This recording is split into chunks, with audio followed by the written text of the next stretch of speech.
Graham Norton has spent 30 years turning strangers into old friends in under 6 minutes flat. He can coax a confession out of a Bond villain before the first ad break, get a Nobel laureate laughing about their worst first date, and make all of it look like the easiest job in television. That red sofa has held some of the most famous people alive, and for most of them, the formula works exactly the way it's supposed to: warm, quick, effortless. But there's a short list Norton has carried quietly behind that smile for years. Not feuds, not scandals in the tabloid sense, just nights where the machinery simply stopped working. Nights the silence wouldn't break no matter what he threw at it. Nights he walked off set afterward and just stood there, replaying it, wondering what exactly had gone wrong in front of millions of people. At 62, with decades of professional diplomacy finally starting to loosen its grip, Norton has begun naming them out loud. 6 guests, 6 completely different kinds of disaster. And one of them, it turns out, was never really about a bad interview at all. It was a warning sign nobody in that studio knew how to read yet. To understand why these 6 nights actually broke him, you first have to understand what Norton's job really is. It was never just asking questions off a card. It's reading a room in real time, sensing the exact half-second an energy starts to sag, and rerouting it before a single viewer at home even notices. Producers who work with him for years describe it almost like conducting an orchestra blind. He can't see where the next laugh is coming from, but he can feel it building, and he knows precisely when to get out of its way. That instinct is why the failures on this list matter so much more than an ordinary bad night at any other talk show. When Graham Norton can't rescue a segment, it isn't bad luck or an off day.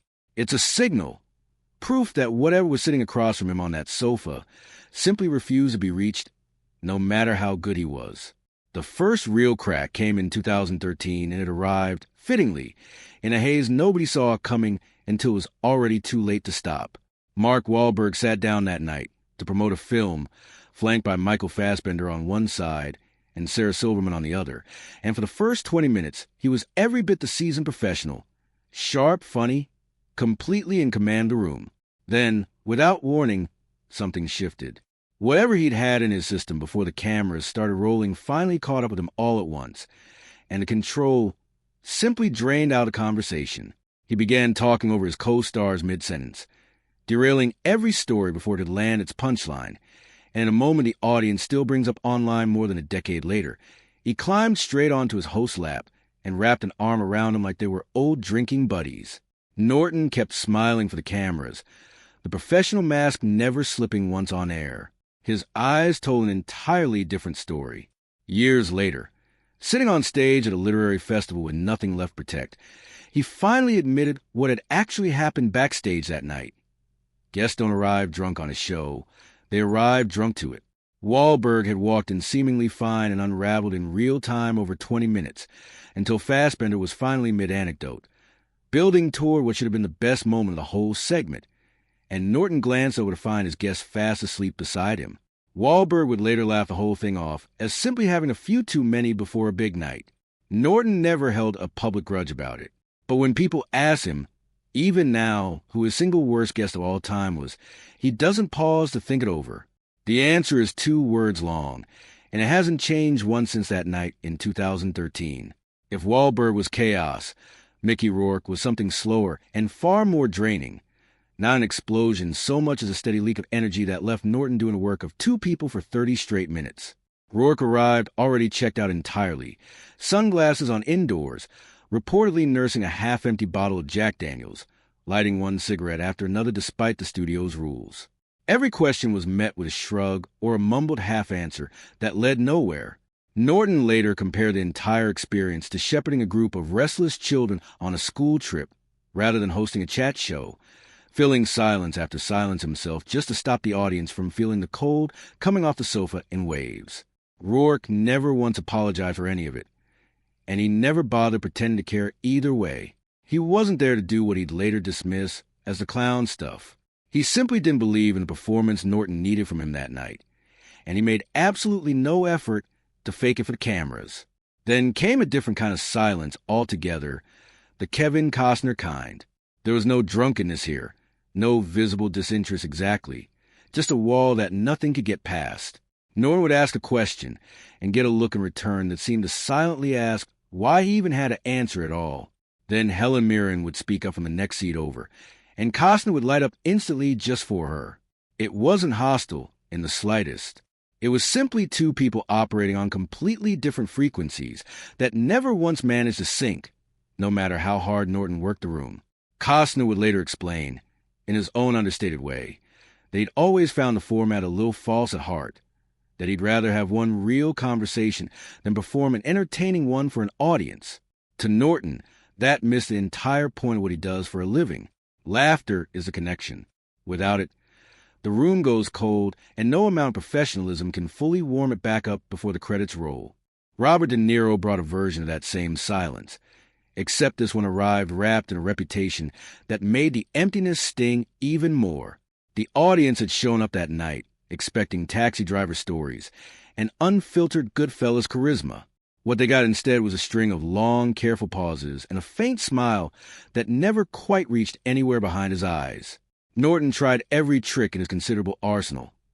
Teasing questions, self-deprecating jokes, gentle needling about famous roles, and nothing moved the needle even slightly. At one point, he simply turned to his guest, half joking and half pleading at once, and said out loud that this was hard work. The audience laughed, but it was a nervous kind, the kind that exists purely to relieve tension rather than celebrate a good line. Norton later summed the whole night up with unusual bluntness for him. Not a storyteller, not especially verbal, a benign presence rather than a performer. He remembered one anecdote in particular that seemed to be building towards something genuinely great, right up until De Niro simply stopped mid-sentence and asked, almost himself, why he was even telling it. Nobody in the room had an answer ready. The moment was quietly cut before the episode ever aired. Daryl Hannah's episode carried yet another texture entirely. Not hostility, not quite indifference either, but something closer to total absence. She answered every question in single words. Her eyes drifted somewhere past the cameras rather than into them, as though she were watching the whole thing happen to someone else. Norton, a man who can usually drag a laugh out of almost anyone alive, found himself sinking slowly into what he later described as an ocean of nothing. It felt, he admitted years afterward, like interviewing a ghost, like being handed pure silence and told to somehow turn it into entertainment for a live studio audience. Crew members backstage insisted it wasn't diva behavior in the traditional sense. She simply didn't want to be there that night, and she wasn't willing to pretend otherwise for anyone's benefit. Hannah would later frame that discomfort as honesty rather than rudeness. Talk shows, to her, demanded a kind of performed charm that had never once been hers to give, and she refused to fake it just to fill airtime. For Norton, understanding her reasoning afterward didn't make the 45 minutes of dead air any easier to have lived through in the moment. 5 names in. The pattern looks almost gentle in hindsight. Mismatched chemistry. Bad timing. A host occasionally caught out of his depth against a guest who simply refused to play along with the game everyone else agreed to. Awkward, certainly. Human, even. Nothing that couldn't eventually be laughed about years later on a literary festival stage, which is exactly how Norton has chosen to tell most of these stories. With a rueful smile, mostly at his own expense. The 6th name breaks that pattern completely, and it isn't close. When Harvey Weinstein sat down across from Norton, he wasn't behaving like a guest at all. He was behaving like the room already belonged to him. Because at the time, in the way that mattered most inside that industry, it genuinely did. He talked over the format from the first question, redirected every topic back toward his own success stories, and dominated a stage that had never once been so completely seized from its own host. Norton, gracious even under pressure, tried repeatedly to steer things back toward warmth and comedy. Nothing worked. Something about that particular night stayed lodged in him in a way none of the other 5 ever had. He'd later admit, with real discomfort, that he'd had no idea at the time what he was actually sitting across from, that the unease in that room wasn't simply oversized ego, but something with far sharper edges hiding underneath it. And there was one detail that, in hindsight, changes the entire shape of the story. Weinstein hadn't been invited onto that sofa in the first place. He had emailed Norton production team directly and insisted on being booked, brushing straight past a no that should have ended the conversation immediately. At the time, Norton read it as simply the entitlement of a powerful producer used to getting exactly what he wanted. He'd even joked about it back then, calling it the very thing that made someone good at the job. He doesn't joke about it anymore. What once looked like arrogance now reads, unmistakably, as something else entirely. A refusal to accept no for an answer that would go on to define the very worst of who Harvey Weinstein truly was. By the time Weinstein was convicted, Norton no longer needed to soften the story for any camera. Asked once again, years later, who his least favorite guest of all time had been, he didn't hesitate, and he didn't equivocate the way he once might have. He finally had, he said, a very good answer to that question. One nobody could argue with, because the man in question was sitting in a jail cell as he said it. No competition. He confirmed flatly, even after Weinstein's conviction was overturned pending retrial. Worst guest ever. Full stop, no asterisk attached. 6 names, 6 entirely different kind of failure. Drunken chaos, quiet disinterest, cold professionalism, wordless discomfort, total absence, and finally, something that was never really about a bad interview at all. 5 of those nights, Norton has learned to tell a laugh. Proof that even television's smoothest host occasionally loses control of the room. The 6th, he tells without one. Because somewhere underneath 30 years of practiced charm and perfect timing, Graham Norton learned the hardest lesson a great host can ever learn. Sometimes the silence on the sofa isn't a failure of chemistry at all.